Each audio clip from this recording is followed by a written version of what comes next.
আসসালামু আলাইকুম। আমি মোহাম্মদ শাওন শেখ।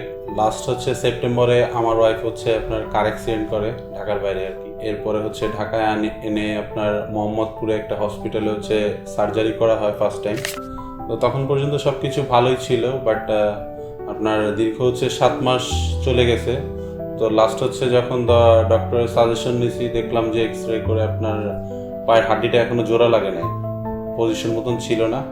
তো পরবর্তীতে আমার বড় ভাইয়ের ফ্রেন্ড, তো উনি ডক্টর আবু বকর সিদ্দিক স্যারকে সাজেস্ট করে। তো উনি ইম্পালস হসপিটালে বসে। তো তারপরে ওনাকে দেখানোর পরে উনি টোটাল কেসটা স্টাডি করে ডিটেলস আমাকে বলে যে জিনিসটা জোড়া লাগে নাই কেন। উনি কারণটা বের করে বলে যে এটা একটা সার্জারি করতে হবে, যেটা বোন গ্রাফট দিতে হবে। তো যেরকম কথা বললো ওই হিসাবে প্রিপারেশন নিয়ে সব কিছু নিয়ে এখানে আসলাম। তো গত 25 তারিখে সার্জারিটা করা হয়েছে। তো সার্জারির সময় আমাকে স্যার দেখাইছে ভিতরে নিয়ে। তো দেখলাম ইনশাল্লাহ আগের থেকে এখন ভালো পজিশনে আসছে।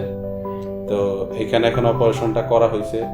তো আমার ওয়াইফ আল্লাহ দিলে এখন ভালো আছে, বাকিটা ফিউচারে বলা যাবে। ইনশাল্লাহ ভালো হবে। স্যার গতকালকে এসেও দেখে গেছে। তো উনি আশাবাদী করছে ইনশাল্লাহ 42 দিনের ভিতরে হাড্ডি জোড়া লেগে যাবে।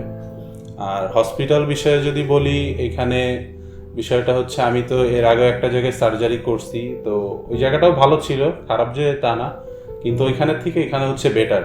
বিকজ এখানে তাদের ফ্যাসিলিটি, ডক্টর যেভাবে টাইম টু টাইম এসে দেখতেছে, সবাই খোঁজ খবর নিতেছে কোনো প্রবলেম আছে কিনা। প্লাস ডক্টর অনেক ফ্লেক্সিবল, কোনো সমস্যা হলে ওনারা ইনস্ট্যান্ট ওটার পদক্ষেপ নিচ্ছে। এই আর কি। ইনশাল্লাহ এখন বাকিটা আল্লাহর উপরে ডিপেন্ডেন্ট। ইনশাল্লাহ ভালো হয়ে যাবে।